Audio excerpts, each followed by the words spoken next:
Some chapters of One Piece are really sad, and this chapter, was by far one of the saddest ones we had had in a while. I mean, we cannot confirm whether Garp is dead, but it is obvious at this point that is what Oda wants us to believe. Let me not get ahead of myself. Let us begin. The cover page was a promo for the upcoming live-action series produced by Netflix. I will not say that I am not excited, but history has shown us that it is better to be pessimistic rather than to be optimistic as far as live-action anime series are concerned. I will at the bare minimum watch the first episode and give you guys my thoughts on it, so stay tuned for that. The chapter began where we ended last time, but this time, we go through a flashback, which is from the pre-time skip, given Coby's appearance. Garp is having a lesson with the new recruits. In the class, he asks a very intriguing question. If you are riding a boat, that can only take 2 people, and there is the possibility for an old man and a baby to be saved, what would you do as a Navy officer? I think Coby's answer was the correct one, which was to let them board the ship, and step out of the ship, as a Navy officer. Primarily, that is I'd say your duty. Garp did disagree, and said the Navy officer and the baby should be prioritized, whereas the old man should be abandoned. After all, the man is old, whereas the 2 others do have a great future ahead of them. I personally do believe this part of the chapter reflects 2 important points Oda is trying to address. The first is selflessness, which is clearly portrayed by Garp's sacrifice. Since I do really believe that Garp could have escaped.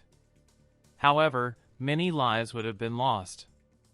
That is why he chose to sacrifice himself for the youngsters. Putting it in his own words, the future of the youngsters is limitless. The next point has to do with Coby.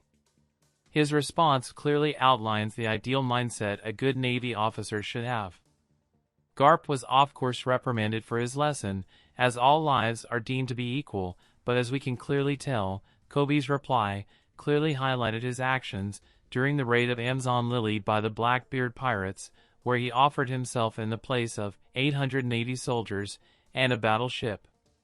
Yet again, Oda has us go through another scene highlighting Coby's exemplary leadership and sense of justice. And this, of course, fuels the theory about Coby being the Garp of this generation. Back on Beehive Island, the situation was a messy one. The Navy officers did not know what to do and asked for their orders from Garp, since human island of Alo Pizarro was bent on sinking their ship into the sea. Garp's final orders were as follows: Coby was to destroy the gigantic arm, Gruss was to take care of the debris resulting from the destruction of the arm, and Helmeppo was to prevent anyone who was to get in their way. This was all the while Garp created an opening.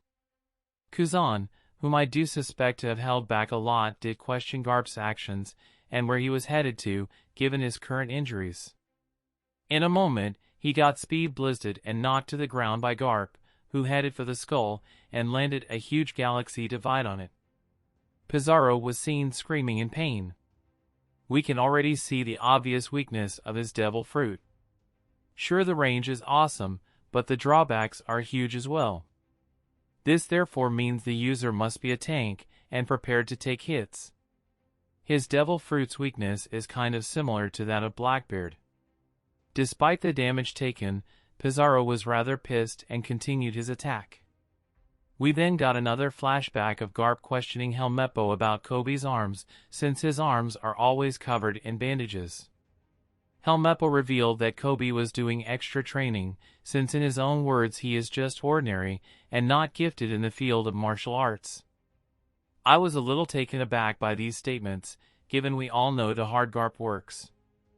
For instance, he trained his fists to destroy 8 mountains in order to beat Don Chinjo, so Coby doing overtime training was amazing to hear. That said, what made it even more impactful was the fact that he was punching the battleship bag, which was coincidentally the same one that Garp and Kuzan used to punch. What followed was Coby using a similar technique to Garp's called Honesty Impact. The shockwave produced destroyed the giant arm, and Pizarro was seen yet again screaming in pain as he took severe damage from that attack. It is clear at this point that Coby at that instant probably used advanced Conqueror's Haki, given the black lightning sparks.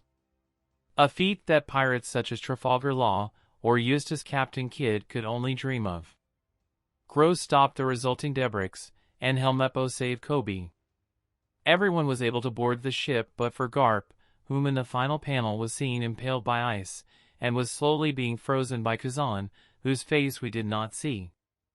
At this point, I cannot tell whether all of this was just an act, or Oda is really serious about taking Garp out of the equation. What happens to Garp now is unclear. If he still is alive, he could possibly be used as a bargaining chip if the Navy still deems him valuable, or not. I mean his fate, it is up for speculation. Ironically, Garp sacrificed himself, clearly replicating the lesson he taught them. I would say the boat was too small in this instance for him to board. And he was betting on their future. Coby wanted them to go get Garp, but Gross clearly told him it was impossible. Despite their surprise attack, they barely escaped from the island. They were not about to go back and risk everything. Before we end, let us talk about 3 important points. First, the disrespect Oda has for Kidd and Law is crazy. Yes, they both awakened their devil fruits, and that is great, but Kidd, for instance, got one-shotted by Shanks. And given that he already is confirmed to have Conqueror's Haki, I do think he should at the bare minimum be able to upgrade his attack power by adding advanced Conqueror's Haki to his arsenal. As for Law, his overdependence on his devil fruit was his own undoing. I don't think he was confirmed to have Conqueror's Haki, but at the bare minimum, I think he should have it. If Coby can have Conqueror's Haki, why not Law, or even Usopp? After all, in Coby's case, all it took was training with Garp. And despite Rayleigh's statements, we are beginning to see many characters awaken in Conqueror's Haki at the moment. I do feel bad for Garp. He really wanted his son and grandson to be exemplary Navy officers, but his hopes were crushed, as his son became a revolutionary, and his grandson became a pirate. So when he finally got someone who could carry on the flame that is Coby, he got abducted by Blackbeard, and he lost his life saving him. To make things worse, he lost his life at the hand of his own pupil Kazan. I cannot wait to see Luffy's reaction to his grandfather's death. Sengoku will probably shed tears as well, since he has lost his best friend. The next has to do with the narrator's final statements of the chapter. The disappearance of the legendary Navy hero Garp, and the escape of the hero Coby. And finally, Egghead Island under siege by the Straw Hats, clearly means that we are returning to Egghead Island. Finally, all might not be done for with Garp. Let us not forget that Mariah was also imprisoned by Blackbeard. This might be a huge mistake on his part. Presuming Coby saved Mariah during the escape, this could mean that Mariah might be able to save Garp in case he too is imprisoned. But that is a theory for another day.